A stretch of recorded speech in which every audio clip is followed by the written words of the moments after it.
Apreciados estudiantes, buenas tardes. Este es nuestro segundo video tutorial sobre el manejo de R y RStudio.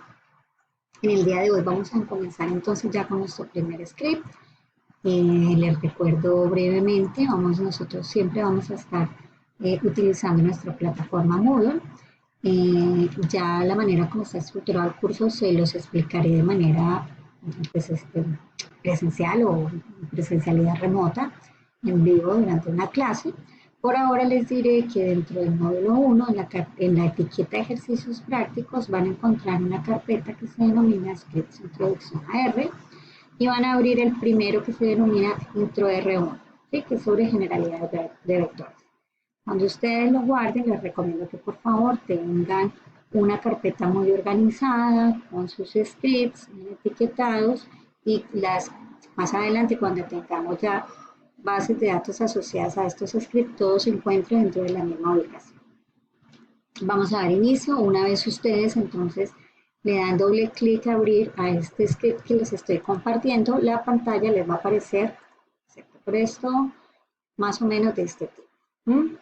Bueno, por preferencia yo casi siempre prefiero que esta primera, aquí la consola yo suelo limpiarla con control L, solo porque me gusta que esté limpia cuando empiezo a trabajar.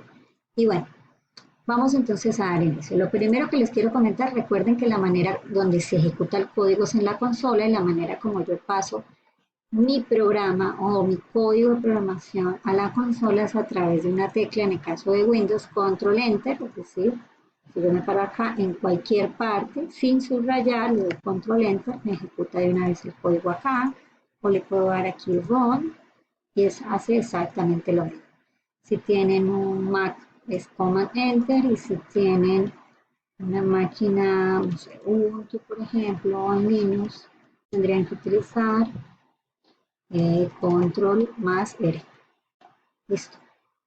Bueno, lo primero que les quiero contar es que R funciona también a manera de calculador. Yo puedo entonces ejecutar esta línea o puedo decirle hágame un objeto que se llame X y este número 3 asígnelo a. Esto que estoy subrayando en estos momentos se denomina el operador asignar. Entonces 3 asígnelo a X, se lee de esa manera. Entonces asígnelo, muéstreme X, o esta misma suma yo la puedo colocar en Y, por ejemplo. Y que sea 2 más 5, ¿y qué pasa si yo quiero hacer X más Y? Entonces, ¿qué está haciendo ahí? Me está sumando estos dos objetos. ¿Listo?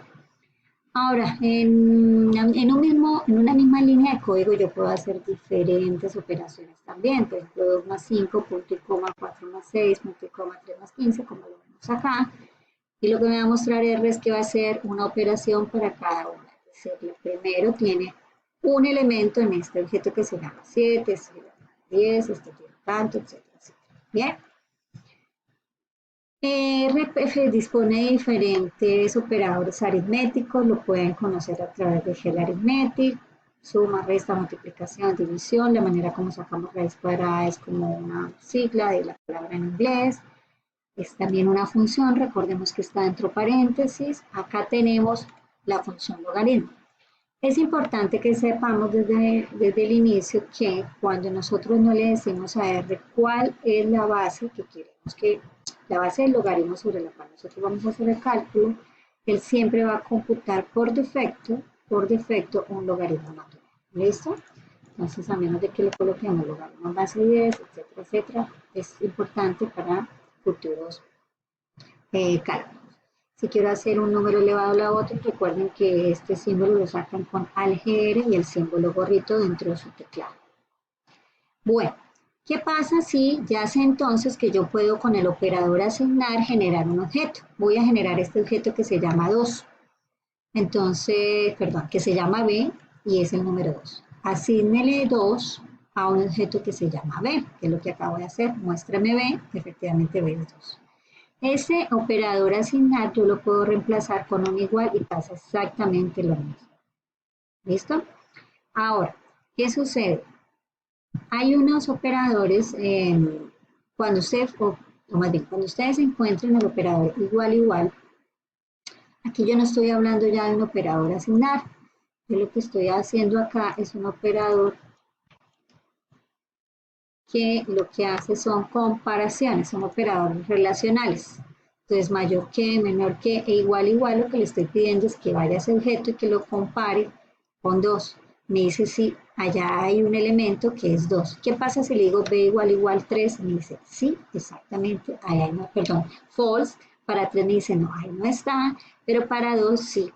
Entonces, primera característica, yo creo objetos o vectores a través con el operador asignar o con el operador igual, pero en el momento en que vea igual, ya no estoy hablando de asignación, sino que estoy haciendo comparaciones, ¿ok?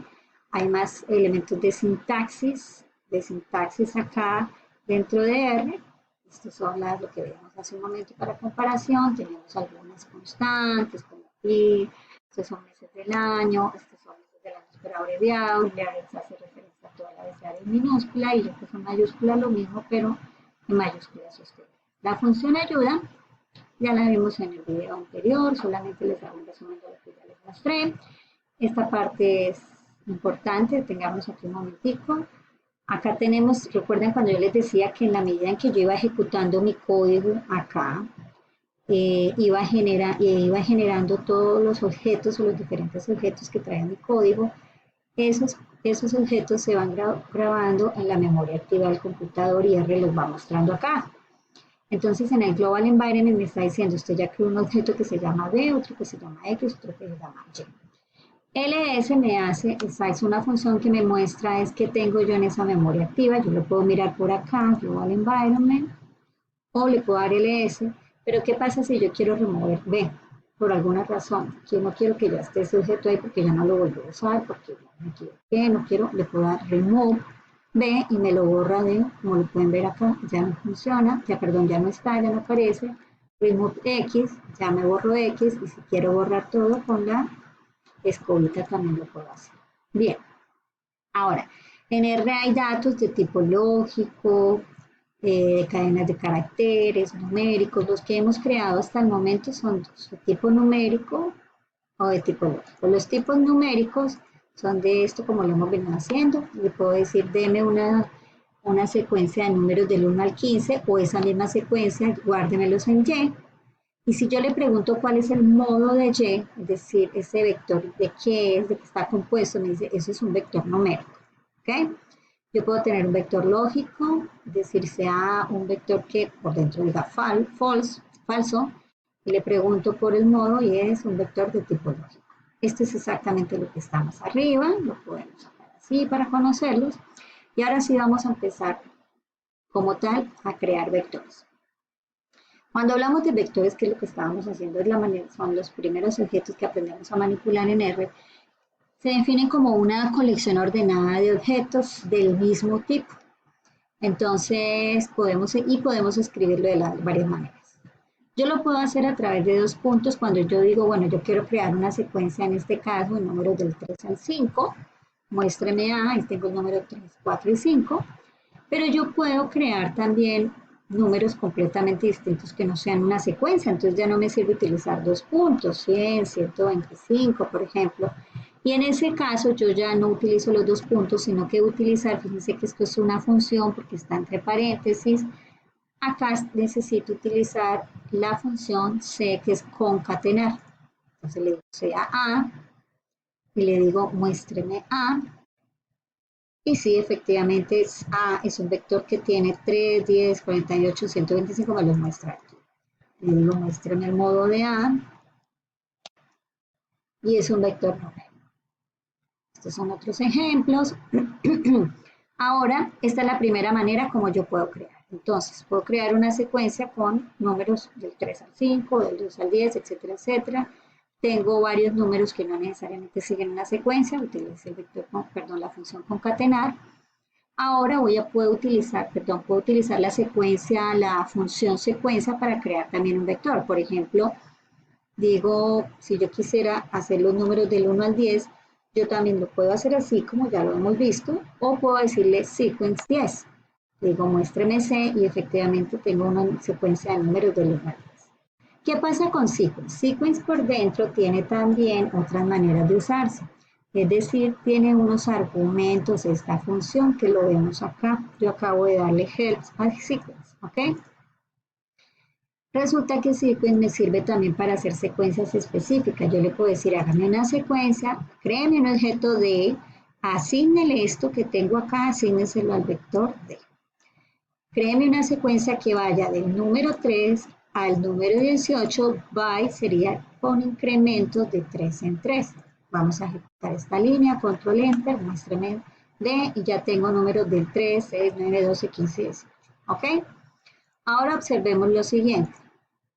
Esto es lo mismo que yo colocar, bueno, vamos a hacer este otro ejemplo que tenemos acá, hágame una secuencia del 4 al 10. Fíjense esto. Cuando yo ya tengo acá sequence, yo sé que primero va from,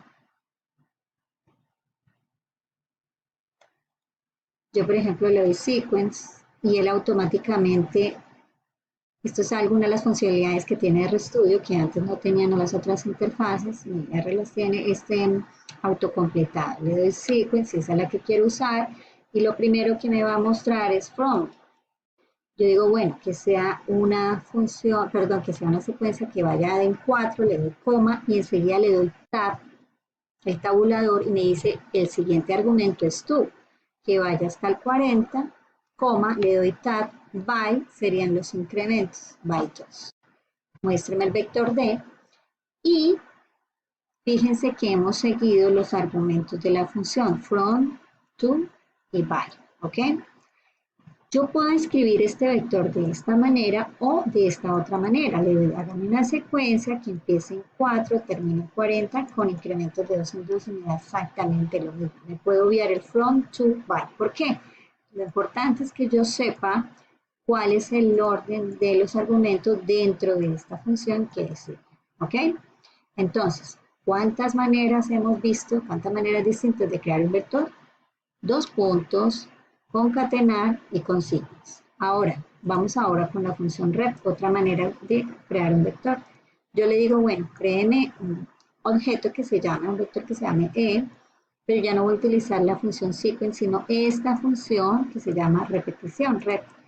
Acá entonces los argumentos, yo puedo decirle, vamos a ver cómo funciona, control enter, y aquí me dice replique elementos de vectores y listas. Le digo entonces, ¿qué sucede acá? Lo primero que él me va a pedir es un número para repetir. Dice X. X es un vector o un factor, lo que usted quiera que vaya a replicar. Entonces yo le digo Enter, yo le digo del número 3, coma, le doy Tab y entonces ahí viene lo siguiente. ¿Qué sigue? Times, ¿sí? ¿Cuántas veces quiere que eso se repita? 10 veces. Cuando yo le doy muéstreme, me dice, bueno, me ha repetido el número 3 10 veces. Pero yo también puedo repetir secuencias. Por ejemplo, repítame los números del 1 al 5 3 veces. Muéstrame F, ¿sí? Yo entonces tengo 1, 2, 3, 4, 5, primera parte, 1, 2, 3, 4, 5, segunda repetición, 1, 2, 3, 4, 5, tercera repetición. Yo puedo también repetir cadenas de caracteres. Esta es una cadena de caracteres y esto es muy importante. Las cadenas de caracteres como nombres de colores o de una variable, temperatura o porcentaje de individuos, cuando ustedes vayan a colocar eso dentro de sus gráficos, siempre las cadenas de caracteres tienen que ir entre comillas. Entonces, háganme el vector G, repítame la palabra hola, que es una cadena de carácter, 3 veces, muéstrame G, hola, hola, hola. ¿Listo? Saludo, hola y adiós, muéstrame saludo. Si yo quisiera hacer aquí, bueno, y aquí hay muchísimos más ejemplos. Lo que les invito a partir de este momento, que estoy creando el vector Z del 1 al 17, hago los días de la semana, le coloco los nombres. Lo que les invito a partir de este momento es que sigan el paso a paso de este script, realmente falta muy poco, y al final ejecuten los ejercicios que se encuentran en este primer script. Una vez lo tengan, entonces, por favor, para nuestro primer encuentro ya presencial en la plataforma, los esperaré con estos primeros ejercicios abarcados para poder continuar con la segunda parte. Muchas gracias y buena tarde. Que les rinda. ¡Ánimo!